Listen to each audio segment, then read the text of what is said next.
Fertility जैसा मैं कह रहा था, सिर्फ आईवीएफ एक ही इलाज है। अगर कोई कपल आईयूआई के थ्रू ट्रीट हो जाता है तो लगभग 1 महीने में भी इलाज हो सकता है, 1 से 1.5 महीने में। अगर आईवीएफ ही उनका इलाज का तरीका बचता है तो लगभग 2 से 3 महीने का ड्यूरेशन होता है। इसके अंदर कपल्स को क्लिनिक मिनिमम 2-3-4 बार आना होता है और स्टिमुलेशन इंजेक्शंस उन्हें दिए जाते हैं फॉर द वुमन। वो लगभग 10 से 11 दिन इंजेक्शन दिए जाते हैं। वो ज़रूरी नहीं है उसके लिए क्लिनिक आना हो, तो 3 से 4 बार क्लिनिक आके इलाज प्राप्त किया जा सकता है 2 महीने के अंदर। कॉस्ट की बात आप कर रहे हैं तो देखिए, एवरेज भारत में और ख़ासकर मुंबई में लगभग 2.5 से 3 लाख रुपए का एक आईवीएफ साइकिल होता है। And I am very proud to say, जैसा मैं आपको कह रहा था, हम शायद भारत की सबसे अफोर्डेबल और सबसे ट्रांसपेरेंट पैकेजेस प्रोवाइड करते हैं अपने पेशेंट्स को। सो हमारे यहाँ एक आईवीएफ साइकिल लगभग 1.5 लाख रुपए के अंदर एवरीथिंग इंक्लूडेड हम पेशेंट्स को प्राप्त कर पाते हैं और दे पाते हैं, और हम उन्हें ईएमआई प्लान्स के थ्रू भी सपोर्ट कर पाते हैं। ये हर स्टेट में अलग कॉस्ट आती है या जनरल? जी, हम भारत की, जैसा हम कह रहे थे, टॉप 3 ब्रांड्स में से हैं और हमारे प्रेगनेंसी रिजल्ट्स अभी तक इंडस्ट्री लीडिंग है। हम लगभग 70% प्रेगनेंसी रेट दे पाए हैं अपने पेशेंट्स को। इसी कारण हम ग्रो कर रहे हैं बहुत तेज़ी से और हमें पेशेंट्स का सपोर्ट मिल रहा है। अक्रॉस इंडिया हमारा प्राइसिंग मोस्ट स्टेट्स में सेम ही है। सो हम ओवरऑल सेम प्राइस रखते हैं, तो पूरे महाराष्ट्र में हमारा प्राइसिंग सेम ही होगा।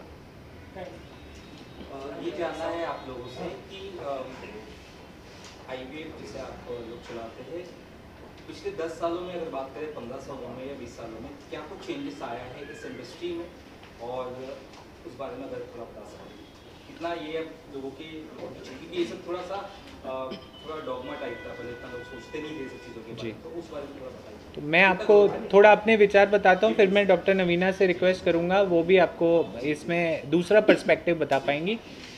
देखिए, पिछले 10 साल में 2 से 3 चीज़ें अगर अपन थोड़ा दूरी से देखें क्या हो रहा है भारत में, हुई हैं। पहला तो रिप्रोडक्टिव हेल्थ जिसे बोला जाता है, उसका मापदंड बहुत तेज़ी से गिरा है। सो टोटल फर्टिलिटी रेट गिरा है। ओवरऑल अगर हम 30 से 35 साल के एज ग्रुप को देखते हैं, 35 से 40 साल के एज ग्रुप को देखते हैं, जैसा डॉक्टर नवीना आपको बता रहे थे, पॉपुलेशन बेस में हमारे जो एग काउंट, एग क्वालिटी और स्पर्म काउंट, स्पर्म क्वालिटी 10 साल पहले और अब पाई जाती हैं, उसके अंदर गिरोतरी दिखाई दी है। पहले ये बहुत बड़ा टैबू हुआ करता था सोसाइटी में कि किसी ने आईवीएफ ट्रीटमेंट कराया है तो वो बिल्कुल ही जाके छुप के इलाज कराएगा, किसी को बताएगा नहीं। आई थिंक अब थोड़ा सा हम 10 साल में, हालांकि अवेयरनेस की अभी भी कमी है और इतना बड़ा देश है भारत, हम बहुत अच्छा कर सकते हैं, बट उन चीज़ों में थोड़ा सा ग्रोथ आई है। लोग अब मेडिकल ट्रीटमेंट की तरफ ज़्यादा मुड़ते हैं, बजाय पहले आप देखेंगे हकीम, मुनीम, रिलीजन का सहारा लिया जाता है और भी कई घरेलू नुस्खे अपनाए जाते हैं, उससे पेशेंट के लिए टाइम लूज हो जाता है। दूसरा सबसे बड़ा चेंज आया है साइंस एंड टेक्नोलॉजी में। सो जो प्रेगनेंसी रेट आज से 10 साल पहले आईवीएफ दे पाता था, अब क्योंकि इक्विपमेंट चेंज हो गया है, हम लोग जो अपनी एम्ब्रियोलॉजी लैब में एयर क्वालिटी लगाते हैं, आप बिलीव नहीं करेंगे, it is one of the cleanest airs which is ISO level 5 triple HEPA filtered.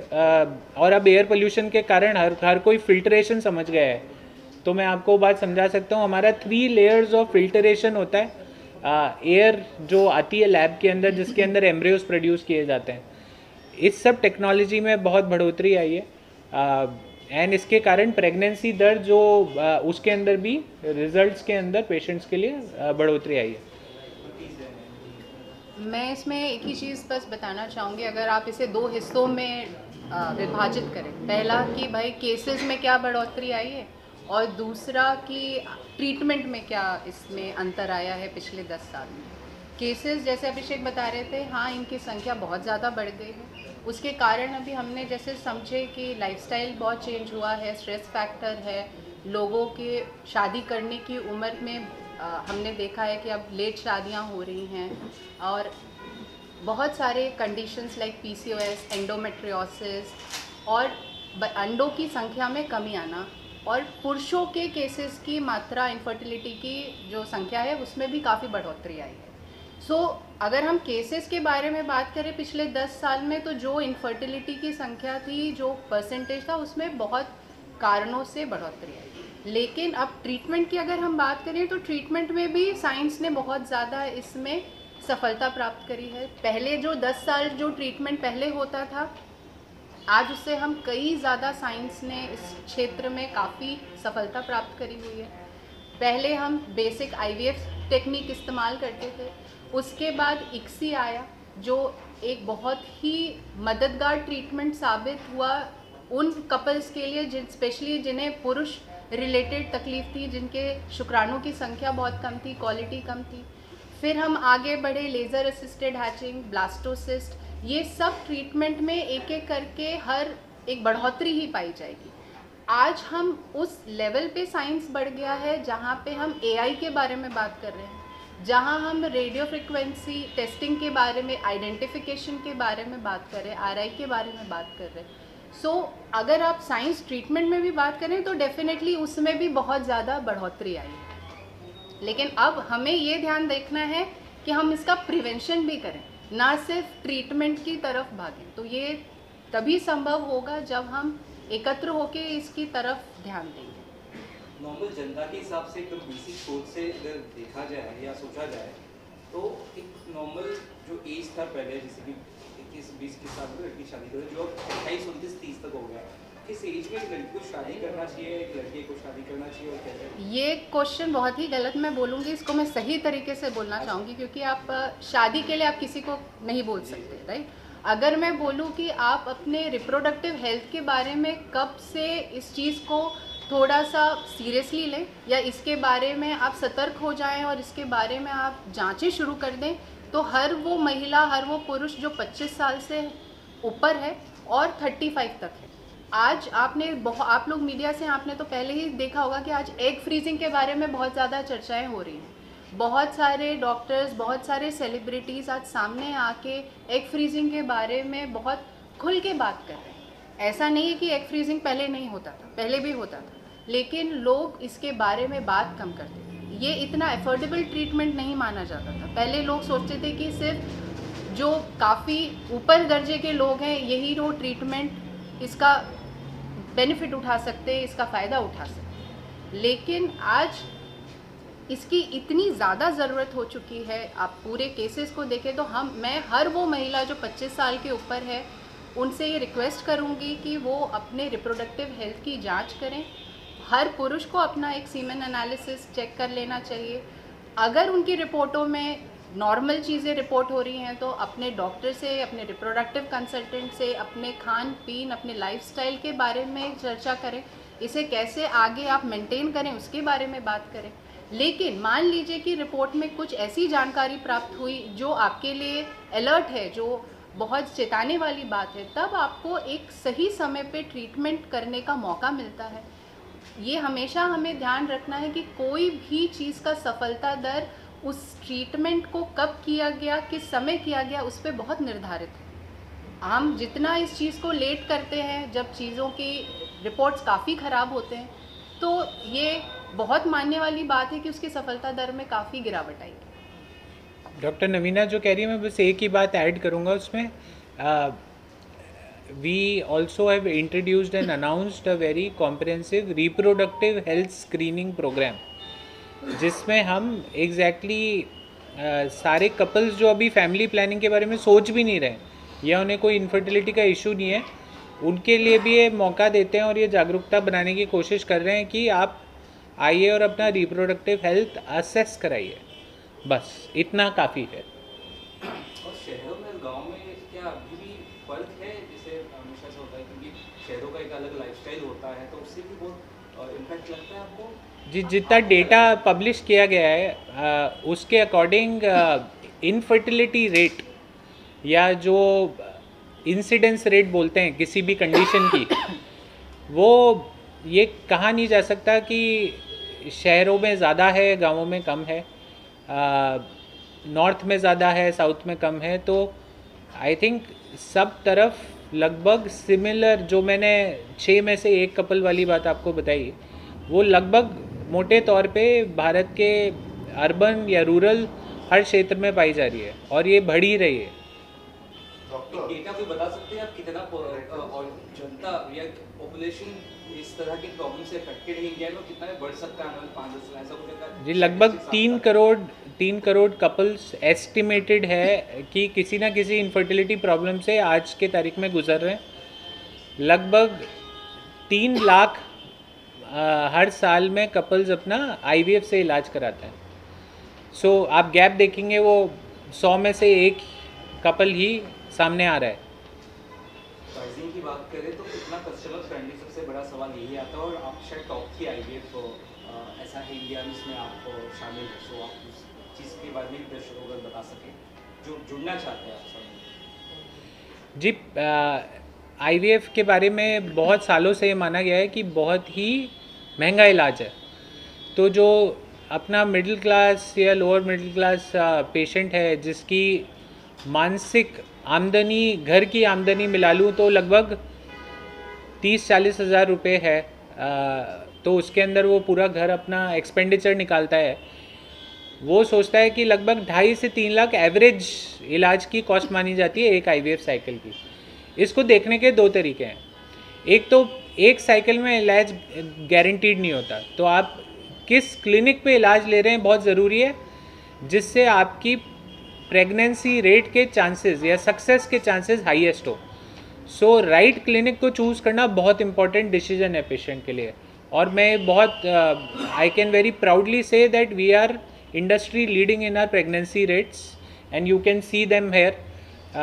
Number 2, on the pricing and packages, and मैंने लगभग 400-500 पेशेंट से बात की थी 2020 में देश भर में पर्सनली। एंड जो मैंने पाया, पेशेंट की सबसे बड़ी फ्रस्ट्रेशन है कि जैसे जैसे इलाज कर सकते हैं, कुछ चीज़ें ऐसी हैं जिसे आप कंट्रोल नहीं कर सकते।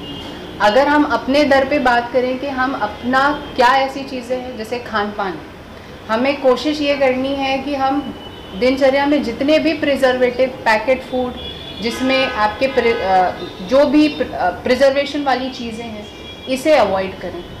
हमेशा हम कहते हैं कि पानी जो है ना, इसकी मात्रा हमारे शरीर में अच्छी रखें। जो हम नींद के बारे में हम बात कर रहे थे कि 7 से 8 घंटे की नींद होनी चाहिए।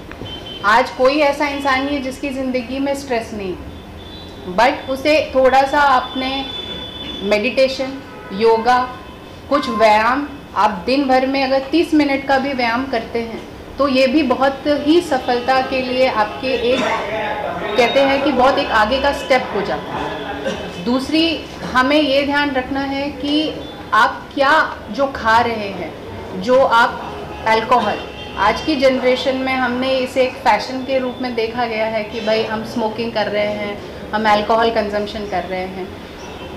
इसकी मात्रा या इसे ना करना, पुरुषों में स्मोकिंग की मात्रा ज़्यादा होने की वजह से भी शुक्राणु की संख्या, उनकी क्वालिटी, उनके DNA डैमेज में बहुत बढ़ोतरी पाई गई। आज हम लैपटॉप, फ़ोन, डिजिटल की जो चीज़ें हैं जिनमें रेडिएशन का उपयोग होता है, उसकी हम कहते हैं कि आप आदमियों में हम कहते हैं कि आप फ़ोन अपने पॉकेट में ना रखें, ठीक है। हम आज कोई भी, कितने लोग हैं हम फ्री हैं तो हम हमेशा स्क्रीन में स्क्रॉल करते रहते हैं। उसकी बजाय आपने फ़ोन को रेडिएशन ही एमिट कर रहे हैं, उसे कुछ मात्रा में आप बाहर रखें, कुछ समय के लिए बाहर रखें, ठीक है। और जैसे लैपटॉप, पुरुषों में हम बहुत ज़्यादा ये काउंसलिंग करते हैं, इसकी जानकारी बोलते हैं कि जो पुरुष लैपटॉप पे बहुत समय तक काम करते हैं वो टेबल पे रख के लैपटॉप काम करें, और जब उसका प्रयोग ना हो तो उसे स्विच ऑफ कर दें, उसे बंद करें, ना कि स्लीप मोड में डालें। बिकॉज ये सारे पदार्थ जो हैं, ये सारे जो रेडिएशन एमिट करते हैं, ये कहीं ना कहीं हमारे शरीर को नुकसान करते हैं। खाने पीने में हम शब्द इस्तेमाल करते हैं लाइफस्टाइल, ये खुद ही अपने आप को बताता है कि लाइफ और उसकी स्टाइल, पूरी ज़िंदगी। अगर हम ये सोचें कि हम 1 महीना करके छोड़ देंगे और इसका हमारे शरीर पे असर दिखाई देगा, ये बिल्कुल नहीं। तो आज की जनरेशन से मैं दो ही चीज़ की रिक्वेस्ट करूँगी कि आप जितने भी मॉडर्न हो, जितनी भी तकनीकें आ रही हैं, लेकिन स्वस्थ खाना, फ्रेश खाने की तरफ, 7 से 8 घंटे की नींद, व्यायाम को अपने लाइफ में लाना और डिजिटल इक्विपमेंट से जितनी थोड़ी लिमिटेड दूरी कर सकें थोड़े समय के लिए, बाहर जाके खेलना। आजकल के बच्चे ज़्यादा करके स्क्रीन घर में ही रहते हैं, थोड़ा बाहर आउटडोर में खेलना, इन सब चीज़ों का रूटीन में इस्तेमाल करें। और सही समय पे, जैसे हमने बात करी थी, चेकअप कराना। चेकअप कराने का ये अर्थ कहीं भी नहीं है कि आपने ट्रीटमेंट करना है, इससे सिर्फ आपको एक जानकारी प्राप्त हो रही है आपके हेल्थ के बारे में। ये चीज़ों का आपने ध्यान देना। मैं लास्ट सवाल आपसे पूछना चाहूँगा, यंग फीमेल स्पेशली ऐसी भी महिलाएं आपके यहाँ पे आती होंगी जिनको कहीं ना कहीं बच्चे के लिए प्रेशर जैसे फैमिली नॉर्मली होता ही इंडियन फैमिली, ऐसे भी क्या पेशेंट्स आपके यहाँ पर आते हैं और क्या उनका कैसा रहता है साइकोलॉजी, कैसे थोड़ा सा बता सकते? देखिए, भारत में तो ये तकलीफ़ बहुत शुरू से चली आई है। आप सबने ये देखा होगा कि बहुत सारे ऐसे फाइल्स आती हैं हमारे पास जहाँ पे सिर्फ फीमेल की जांचें हुई हैं, मेल की कभी जांचें ही नहीं हुई। तो ये आप मान के चल लें कि उन्होंने ये तो दिमाग में अपने बैठा लिया था कि ये महिला की ही गलती थी, पुरुष की कोई चेकअप ही नहीं किया। ये मैं डॉक्टर की भी मानसिक सोच के बारे में बता रही हूँ। और जब एक फर्टिलिटी डॉक्टर इसे चेक करता है, बिकॉज हमें ये पता है कि प्रेगनेंसी दोनों के 50-50% कंट्रीब्यूशन के हिसाब से होती है। सो जब हम महिला को चेक कर रहे हैं तो हमें एक बार तो पुरुष को चेक करना ही करना है। ये भले ठीक है उनकी रिपोर्ट नॉर्मल आ रही है, बट आप एक बार भी ना चेक करें, ये गलत तरीका है। तो आप जब ऐसे, हमने बहुत केसेस देखे कि जब हमने पुरुष की चेकअप करी और उसमें हमें फिर दिक्कतें पाई। लेकिन आज भी हमारी सोसाइटी, हम कितने भी एडवांस हो गए हैं, किसी भी सोसाइटी स्ट्रेटा को हम बिलोंग करें, ये प्रेशर महिलाओं के ऊपर हमेशा रहा है। दुसरा क्वेश्चन आहे, स्ट्रगल करण्यामध्ये काही लोकांची वेळ निघून जातो, स्ट्रगल शिकण्यामध्ये, एज्युकेशनमध्ये, नोकरीमध्ये काही मुलीची संख्या होऊ शकतो 40-42, त्याची वेळ मुलाची संख्या ज्यावेळी कधी 30 असतो, ज्यावेळी 35 असतो, ह्या पद्धतीने अगर विवाह जर झाला, त्यांचे संबंध वयामध्ये जर डिफरन्स जर असेल, त्यांच्यामध्ये हा इश्यू होऊ शकतो का? ये जो इशू है ये शादी को नहीं देख के होता। आपने 25-28 की उम्र में शादी करे हो या आप 40, डिफरेंस के अगर लेडीज का उम्र अगर 40 प्लस होगा, हाँ, मैं उसी पे आ, 35 आहे, मला कळलं तुम्ही काय सांगितलं, मला कळलं। इसमें बस यही है कि औरतों में जैसे उनकी उम्र बढ़ती है, उनके अंडों की संख्या में गिरावट आने लगती है। जब हम कहते हैं 30 की उम्र में, ये गिरावट में बहुत तेज़ी से बढ़ोतरी होनी शुरू हो जाती है। 35-40 में ये संख्या में भी और इनकी गुणवत्ता में भी बहुत ज़्यादा तेज़ी से गिरावट आती है। 40 के बाद एक भारतीय महिला मेनोपॉज की दौर पे शुरू हो जाती है। आप फॉरेन कंट्रीज से कंपेयर करेंगे तो हम भारतीय महिलाएं कम से कम 5 से 7 साल पहले हमारे में मेनोपॉज, माहवारी बंद होने की प्रक्रिया शुरू हो जाती है। तो अगर वो उस औरत की उम्र ज़्यादा हो रही है, भले उनके पार्टनर की कोई भी एज हो, उनकी तो उम्र अगर ज़्यादा बढ़ रही है तो उनकी अंडों की संख्या और क्वालिटी में तो गिरावट आनी ही आनी है। तो आपके माध्यम से कुछ हो सकता है इसी बात? तो मैं यही कह रही हूँ कि अगर कोई भी इसका कारण हो, अगर औरतों को अपनी करियर पे ध्यान देना, या उन्हें कोई पर्सनल रीज़न की वजह से उनके शादी में डिले हो रहा है, या उन्हें अभी बच्चे प्लानिंग नहीं करने हैं, सो अपनी रिप्रोडक्टिव हेल्थ की चेकअप कराएं। और आज साइंस इसी चीज़ के लिए, और बिरला फर्टिलिटी ने भी ये बहुत बड़ा इनिशिएटिव लिया है कि एग फ्रीजिंग जैसी आज तकनीक हमारे पास उपलब्ध है, जिससे आप इसका उपयोग करके, आपने अगर एक 30 की उम्र में अपने अंडे फ्रीज करा लिए, अब आप किसी भी कारणवश आपने ये निर्णय लिया कि आपको 35 या उसके बाद प्रेगनेंसी के बारे में सोचना है या प्लान करना है, बट आप ये 30 की उम्र के फ्रीज अंडों का इस्तेमाल कर सकते हैं। अब ये सोचने वाली बात है कि जब मैंने 35-36 की उम्र में प्रेगनेंसी प्लानिंग करी, उसके अंडों की गुणवत्ता और 30 की उम्र में जो मैंने अपने अंडे फ्रीज किए थे उनकी गुणवत्ता में कितना अंतर होगा।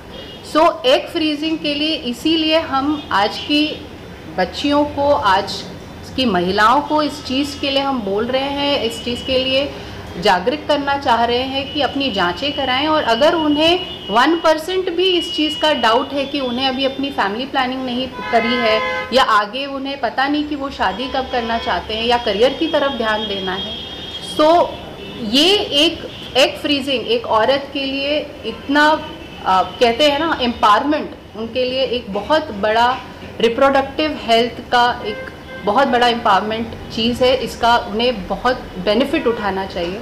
और बिरला फर्टिलिटी एंड IVF ने इस चीज़ को ध्यान में रखते हुए बहुत ही बेसिक मतलब इसका जो बजट है बहुत ही एफोर्डेबल है कि ताकि ये चीज़ हर स्तर की महिला इसका उपयोग कर सके।